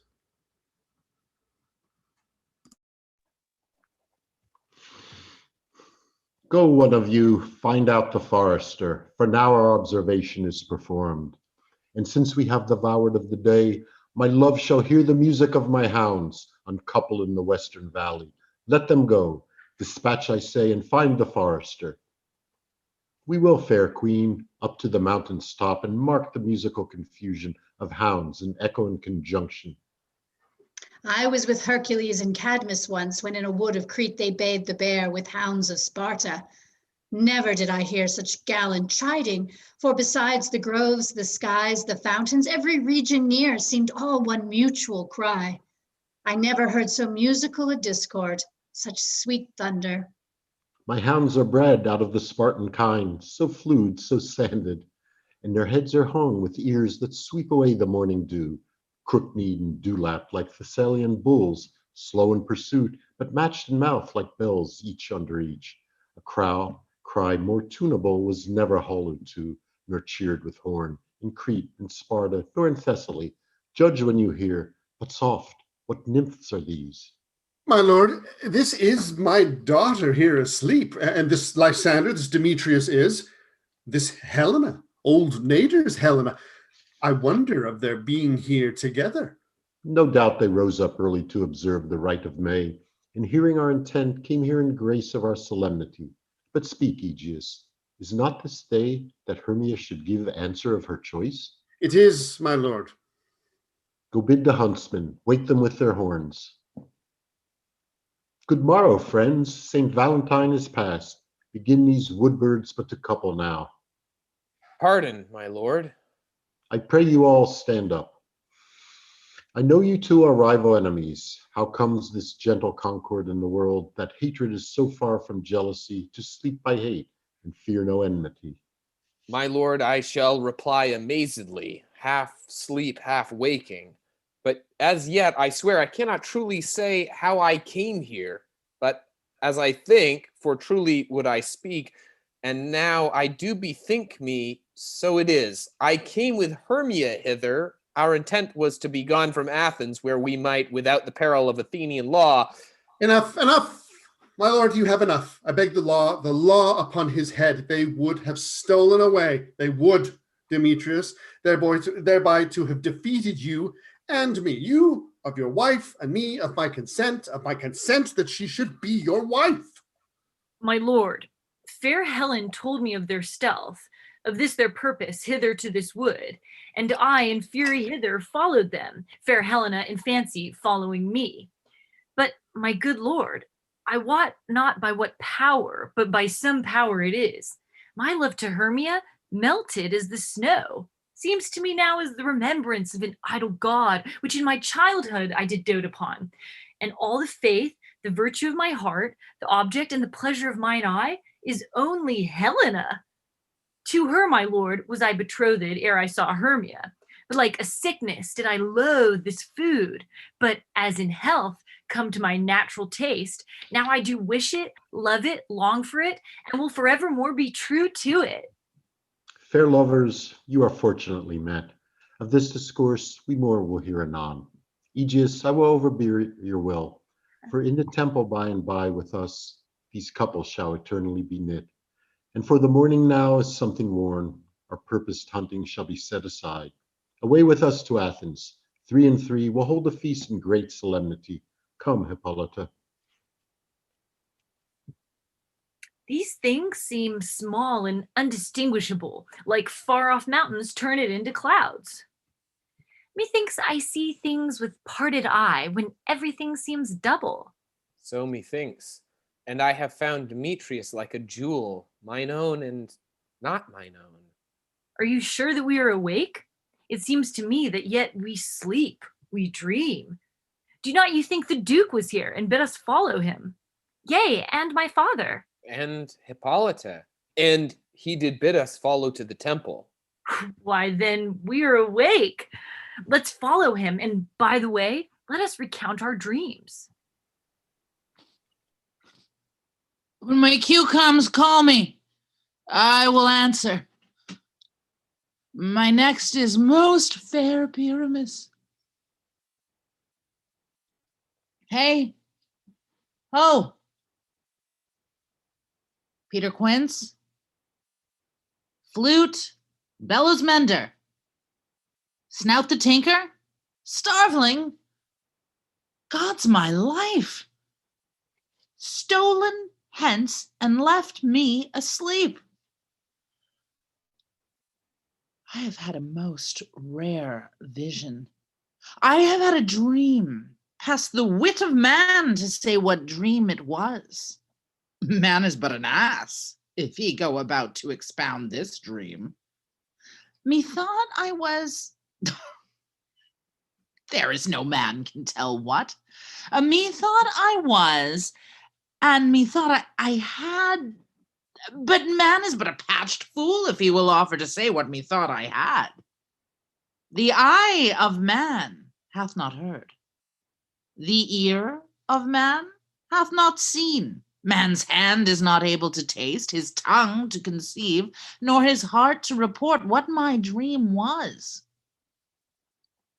I will get Peter Quince to write a ballad of this dream. It shall be called Bottom's Dream, because it hath no bottom, and I will sing it in the latter end of the play before the Duke. Peradventure, to make it the more gracious, I shall sing it at her death. Scene 2. Enter Quince, flute, snout, and starveling. Have you sent to Bottom's house? Is he come home yet? He cannot be heard of. Out of doubt he is transported. If he come not, then the play is marred. It goes not forward, doth it? It is not possible. You have not a man in all Athens able to discharge Pyramus, but he. No, he hath simply the best wit of any handicraftsman in Athens. Yea, and the best person too, and he's a very paramour for a sweet voice. You must say paragon. A paramour is, God bless us, a thing of naught. Masters, the Duke is coming from the temple, and there's 2 or 3 lords and ladies more married. If our sport had gone forward, we had all been made men. Oh, sweet bully Bottom! Thus hath he lost 6pence a day during his life. He could not have escaped 6pence a day, and the Duke had not given him 6pence a day for playing Pyramus. I will be hanged. He would have deserved it. 6pence a day in Pyramus are nothing. Where are these lads? Where are these hearts? Bottom! Oh, most gracious day! Oh, most happy hour! Masters, I am to discourse wonders, but ask me not what. For if I tell you I am not a true Athenian, I will tell you everything right as it fell out. Oh, let us hear, sweet Bottom. Not a word of me. All that I will tell you is that the Duke hath dined. Now get your apparel together. Good strings to your beards, new ribbons to your pumps. Meet presently at the palace. Every man look o'er his part. For the short and the long is, our play is preferred. In any case, let Thisbe have clean linen, and let not him that plays the lion pare his nails, for they shall hang out for the lion's claws. And most dear actors, eat no onions or garlic, for we are to utter sweet breath. And I do not doubt to hear them say it is a sweet comedy. No more words. Away, go, away. Yay! Act 5, Scene 1. Enter Theseus, Hippolyta, Philostrate. 'Tis strange, my Theseus, that these lovers speak of. More strange than true. I never may believe these antique fables, nor these fairy toys. Lovers and madmen have such seething brains, such shaping fantasies that apprehend more than cool reason ever comprehends. The lunatic, the lover, and the poet are of imagination all compact. One sees more devils than vast hell can hold. That is the madman. The lover, all is frantic, sees Helen's beauty in a brow of Egypt. The poet's eye, in a fine frenzy rolling, doth glance from heaven to earth, from earth to heaven.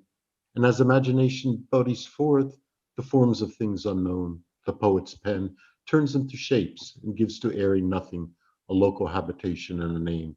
Such tricks hath strong imagination, that if it would but apprehend some joy, it comprehends some bringer of that joy. Or in the night, imagining some fear, how easy is a bush supposed a bear?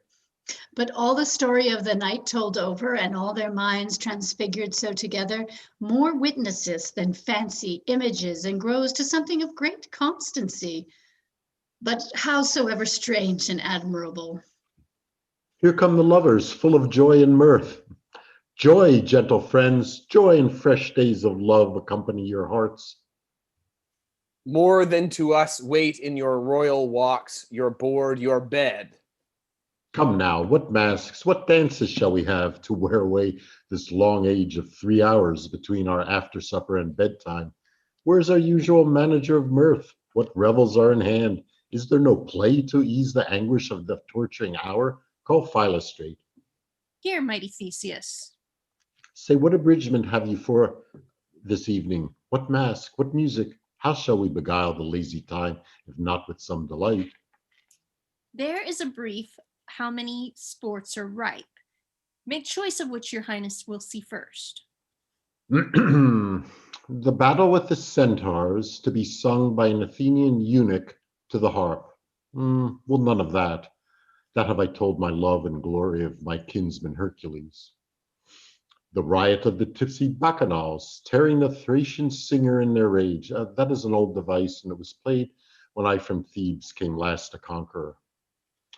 The thrice three muses mourning for the death of learning, late deceased in beggary. That is some satire keen and critical, not sorting with a nuptial ceremony. A tedious brief scene of young Pyramus and his love Thisbe, very tragical mirth. Merry and tragical, tedious and brief, that is hot ice and wondrous strange snow. How shall we find the concord of this discord? A play there is, my lord, some 10 words long, which is as brief as I have known a play. But by 10 words, my lord, it is too long, which makes it tedious, for in all the play there is not one word apt, one player fitted. And tragical, my noble lord, it is. For Pyramus therein doth kill himself, which when I saw rehearsed, I must confess, made my eyes water. But more merry tears, the passion of loud laughter never shed. What are they that do play it? Hard-handed men that work in Athens here, which never labored in their minds till now, and now have toiled their unbreathed memories with this same play against your nuptial. And we will hear it. No, my noble lord, it is not for you. I have heard it over, and it is nothing in the world, unless you can find sport in their intents, extremely stretched and conned with cruel pain to do you service. I will hear that play, for never anything can be amiss when simpleness and duty tender. Go, bring them in, and take your places, ladies. I love not to see wretchedness o'ercharged and duty in his service perishing. Why, gentle sweet, you shall see no such thing. He says they can do nothing in this kind. The kind are we to give them thanks for nothing. Our sport shall be to take what they mistake, and what poor duty cannot do, noble respect takes it in might, not merit. Where I have come, great clerks have purposed to greet me with premeditated welcomes, where I have seen them shiver and look pale, make periods in the midst of sentences, throttle their practiced accent in their fears, and in conclusion dumbly have broke off, not paying me a welcome. Trust me, sweet, out of this silence yet I picked a welcome, and in the modesty of fearful duty, I read as much from the rattling tongue of saucy and audacious eloquence. Love, therefore, and tongue-tied simplicity, in least speak most to my capacity.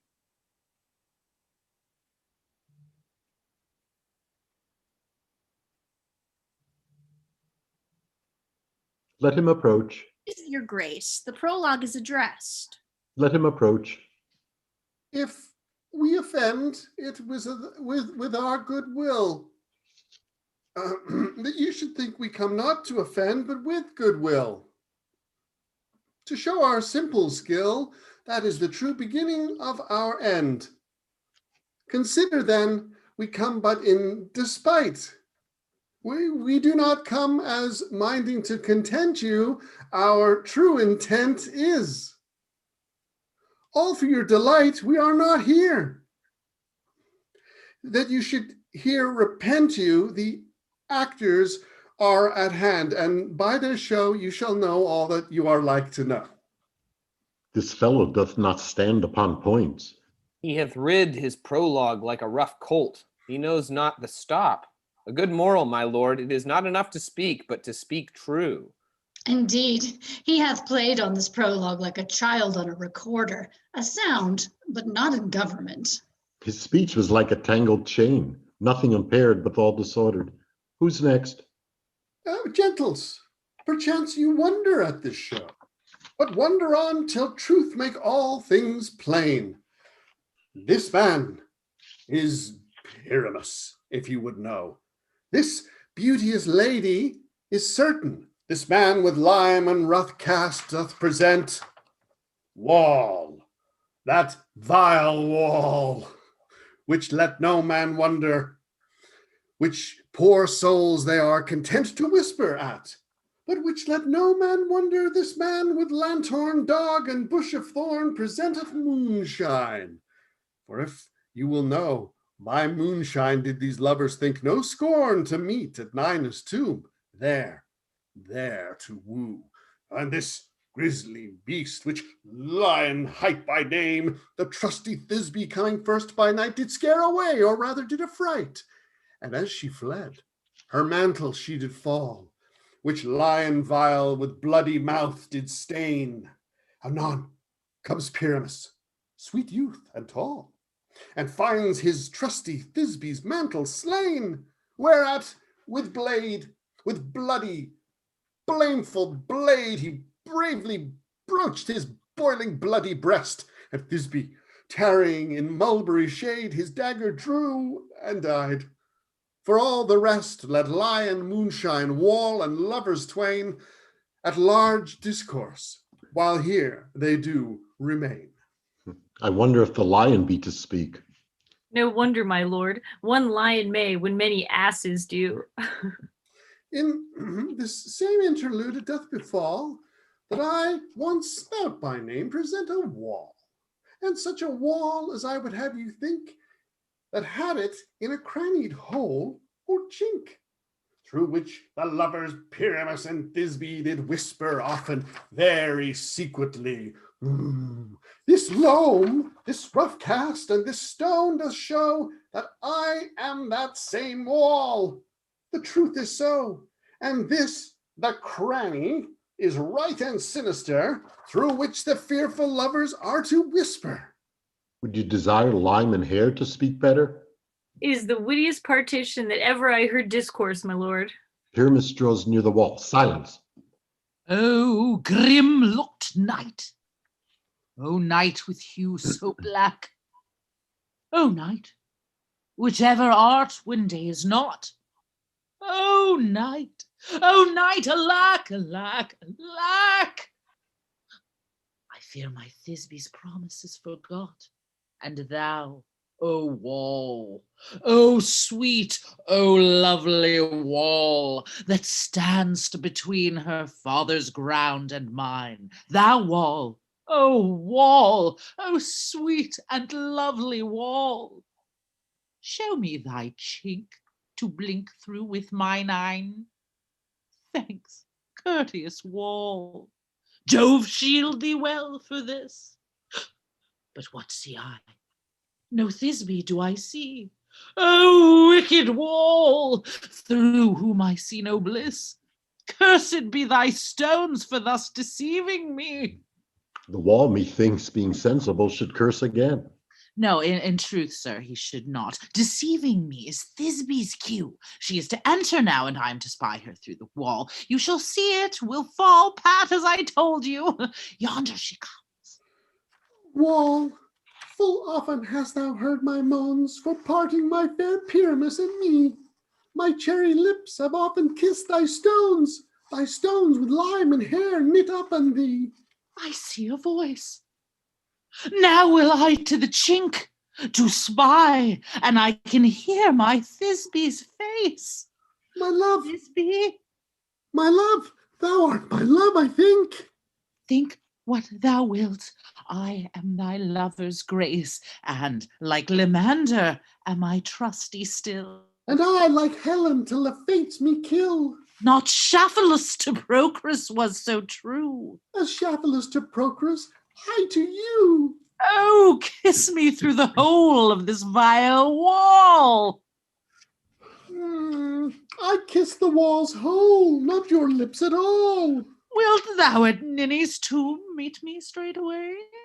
Tide life, tide death, I come without delay. Thus have I, wall, my part discharged so, and being done thus, wall away doth go. Now is the wall down between the two neighbors? No remedy, my lord, when walls are so willful to hear without warning. This is the silliest stuff that I ever heard. The best in this kind are but shadows, and the worst are no worse. The imagination amend them. It must be your imagination then, and not theirs. If we imagine no worse of them than they of themselves, they may pass for excellent men. Here come two noble beasts in, a man and a lion. You ladies, you whose gentle hearts do fear the smallest monstrous mouse that creeps on floor, may now perchance both quake and tremble here, when lion rough in wildest rage doth roar. Then know that I, Snug the joiner, am a lion, rawr, fell, nor else no lion's dam. For if I should as lion come in strife into this place, 'twere pity on my life. A very gentle beast, and of a good conscience. The very best at a beast, my lord, that e'er I saw. This lion is a very fox for his valor. True, and a goose for his discretion. Not so, my lord, for his valor cannot carry his discretion, and the fox carries the goose.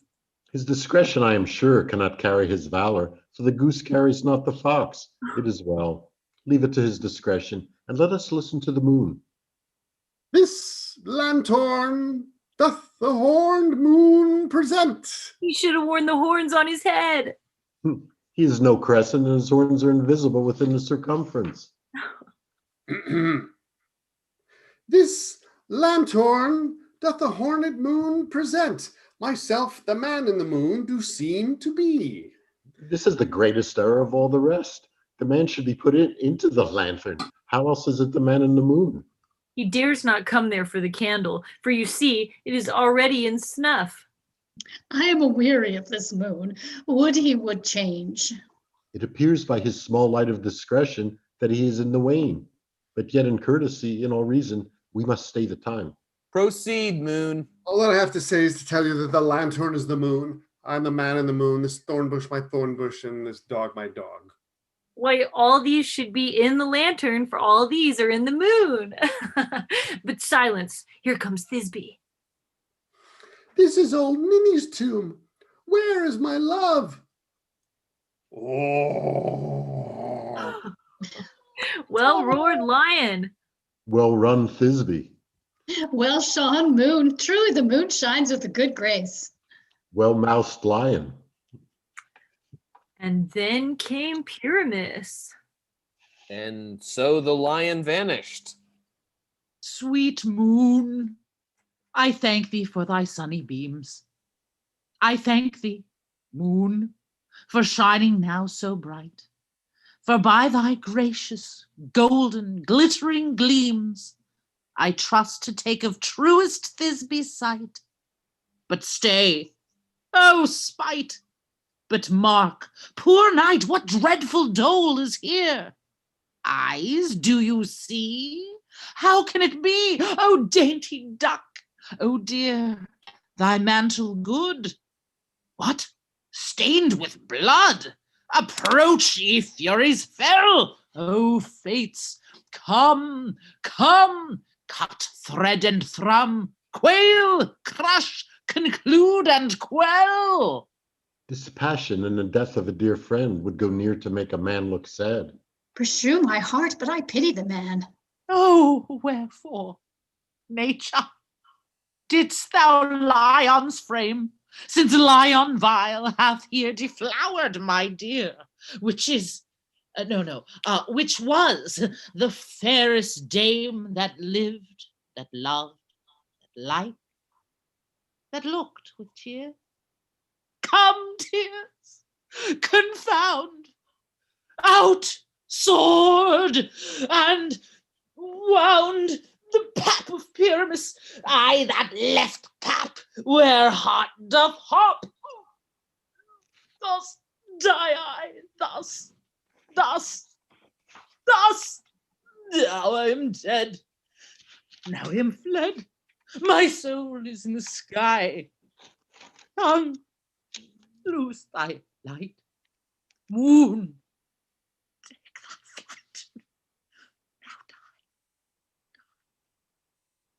thy flight.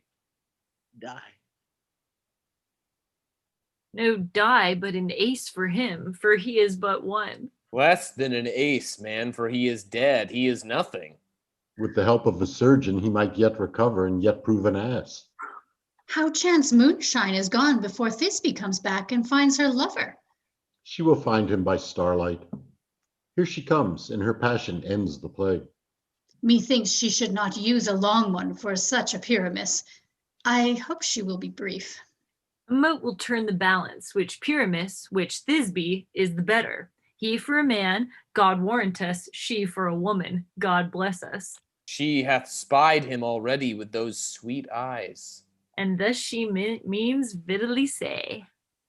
Sleep, my love? Or what dead, my dove? Oh, Pyramus, arise! Speak, speak! Quite dumb? Dead, dead? A tomb must cover thy sweet eyes. These lily lips, this cherry nose, these yellow cowslip cheeks are gone, gone! Lovers, make moan. His eyes were green as leeks. Oh, sisters three, come, come to me with hands as pale as milk. Lay them in gore, since you have shore with shears his thread of silk. Tongue, not a word. Come, trusty sword, come, blade, my best imbue. Oh, and farewell, friends. Thus Thisbe ends. Adieu, adieu, adieu. Moonshine and Lion are left to bury the dead.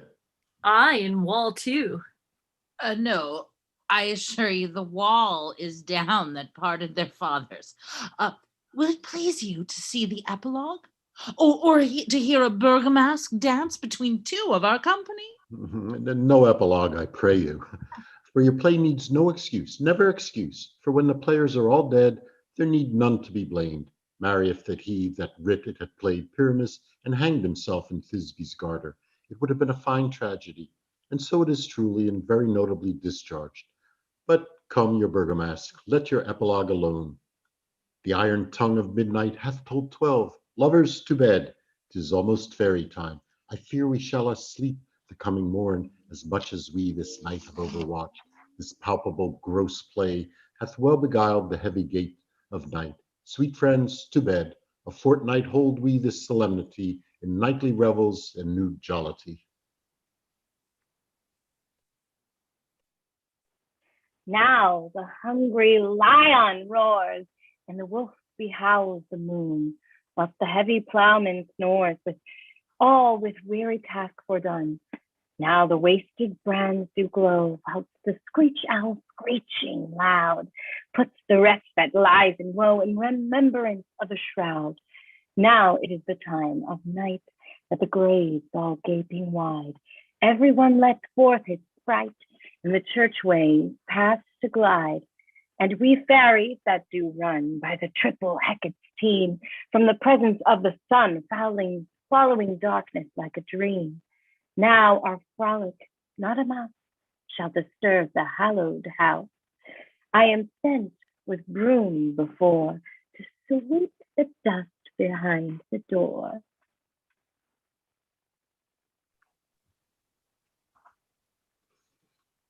Through the house give glimmering light by the dead and drowsy fire. Every elf and fairy sprite hop as light as bird from briar, and this ditty after me sing and dance it triply. First rehearse your song by rote, to each word a warbling note. Hand in hand with fairy grace will we sing and bless this place. Now until the break of day, through this house each fairy stray.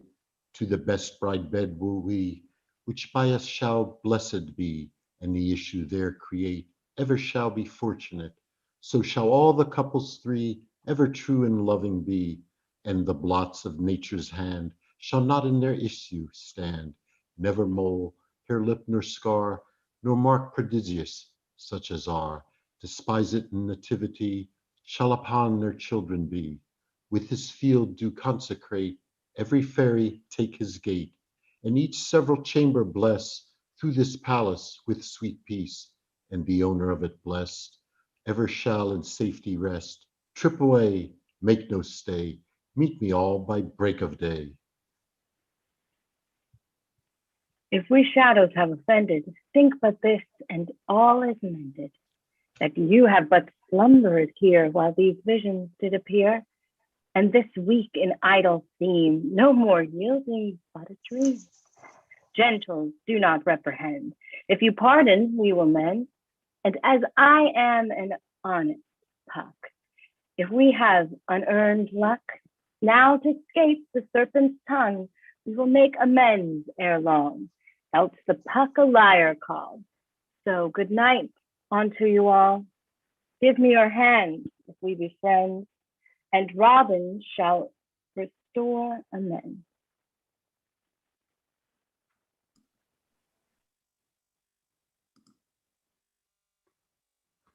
Thank you very much for joining us. Good job, guys. Thank you. I could hear them laughing from here. I knew it was fun. Great stuff. And thank you to all those who watched us. And if you're just watching it live, thank you so much.